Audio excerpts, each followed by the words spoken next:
இறைவன் இருக்கின்றார்.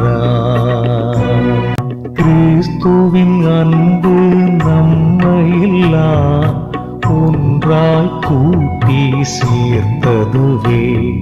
அவரில் அக்களித்திடுவோம் யாம், அவரில் மகிழ்ச்சி கொள்வோமே.